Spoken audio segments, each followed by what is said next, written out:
And you make me feel a lot better about what I'm going through. I did? Yes. Because Great. it's clearer to me what's happening. It's a thing of me caring and being confused and trying to do what's right or what's good, what's effective in a difficult situation. It's not that anyone else could walk right in here, and do a better job, and that it's coming out of caring and trying and doing my best. And you gave me that understanding. Well, that's what I heard. You gave me that. Yeah. So they're Just very gave it. simple. Yeah, there is the reflective listening. You're just being with me. We never focused on you, hardly at all. I could be aware maybe slightly of the teacher part that you're trying, but just the Henry part was really, with your help, really focused on my feelings. And whether you got it right or not, like a couple times you said scared or frightened. And I thought of Matt saying, that's too strong of a word. Yeah. But at the same time, it was in that direction. It was in the fear direction, and it wasn't in the yummy direction, the feeling that was. Well, I thought at one point that you said that you were afraid that we weren't, you used the word. Right, sure. I think, but maybe not. It's very hard, I must say, from my point of view. It was very, very difficult to stay totally focused on what you were saying so that I could reflect it back to you and to listen, to try to really hear what you were saying so that it would be accurately reflected back on the one hand. And on the other hand, there were times when it was very, very difficult because I'm a part of the situation you're talking about. Of course, good. That's what's making this so good, because often we're in that spot. Right, and so it was very, very difficult for me not to say, but you are doing a good job, or you are doing a good job, or you should try this, not to give any Exactly. That's good, that's good. I'm glad you're saying this, because that's very real. We have things we want to say. Right, and then I found, I had to quickly pull myself out of that because I would lose focus on what you were saying the minute those thoughts came into my mind. So and I think the times that I goofed on reflecting back was when I had just a moment of distraction can really it really threw me off. So a lot of concentration is involved. What did you just say? A lot of concentration involved. So that was my experience in this exercise. Right. It takes a lot of concentration like that. And whether you were directly involved or say the part that say that you are a regular counselor and I was the client, maybe your motherly feelings toward me and wanting to lift me up because you saw me feeling bad. You're wanting to give me a piece of reality, because here I was saying I don't have any reality, so you could offer some. Right, well, there were 1,000 things that went through my mind very quickly, but, like, what was he saying? It's very clear to me. Right. Or whatever, Because this is, I was being very real with you.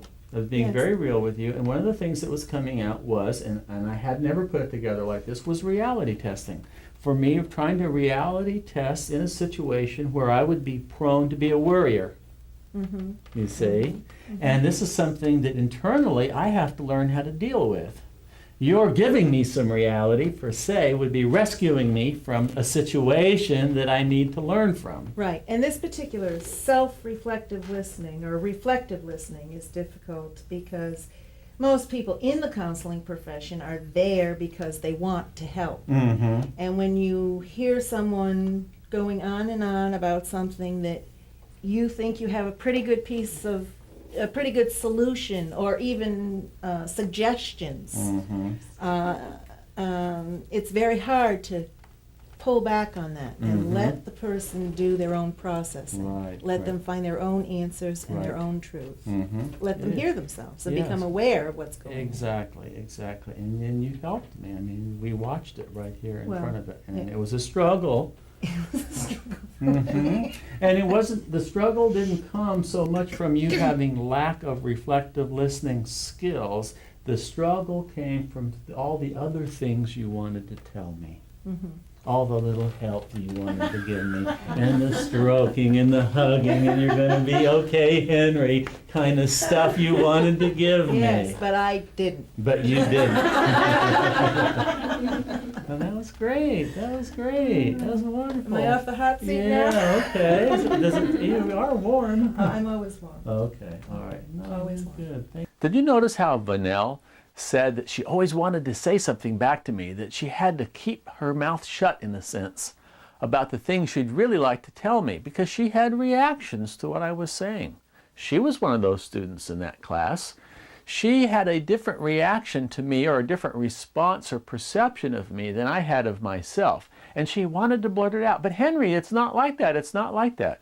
But she had to keep that to herself in order to just follow me and be a good listener for me. And it was really worth the effort, as you saw what happened. With a good listener, I can feel free to talk out my feelings. They don't try to get me to change or to see things they want me to see. It's easy to keep your focus on your own feelings. The person doesn't introduce a lot of their own ideas for you to think about. I can take the time I need to work through my feelings and understand them. I don't feel I'm put on the spot to try to fix things right away. It's safe for you to explore your feelings without having to deal with a lot of suggestions. A good listener is felt, but not noticed. I don't think about their ideas. They help me think about my own feelings and my own ideas. You really appreciate the caring you receive from a good listener, and how they let you stay focused on understanding your own feelings. It's really amazing to see how the speaker can work out their own problems if they're just given a chance to do so. And that's what happened with me while Vanell was being a good listener. Now let's watch another sample of this. Here we have 3 other students in a class. One is listening to the other, and in the meanwhile, in the background, Matt is sitting there like the observer.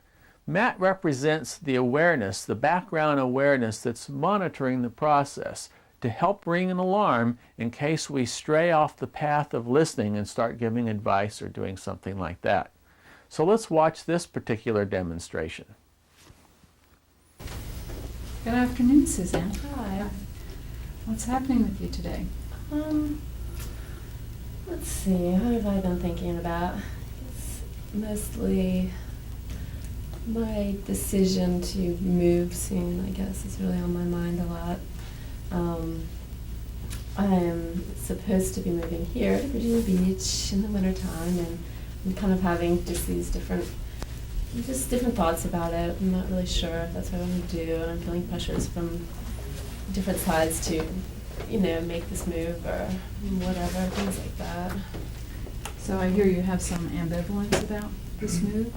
Yeah, that's one way of putting it. And I guess also a little bit of almost guilt for having these ambivalent feelings, because I've told certain people that I'll be, moving in here and it'll be great, it'll be wonderful, and then I'm sort of not exactly feeling that completely 100% with me. So this is definitely like conflicting feelings, but also just kind of feeling bad about having those conflicting feelings at the same time. Okay. So you're feeling like you're not sure you want to move, or you've said some things that maybe you're not going to be able to follow through on, and that's making you feel guilty? Yeah, that's a good way of putting it. Maybe I'm not being true to my word about how I'm kind of standing with these people in my decision to move. I'm kind of maybe saying one thing and not exactly sure of it in my head that I'm actually going to be doing that. So I feel maybe like I'm leading my friend astray, sort of, just because it's not an outright lie, because I'm just not sure about it exactly. So you're still unsure about whether you want to make the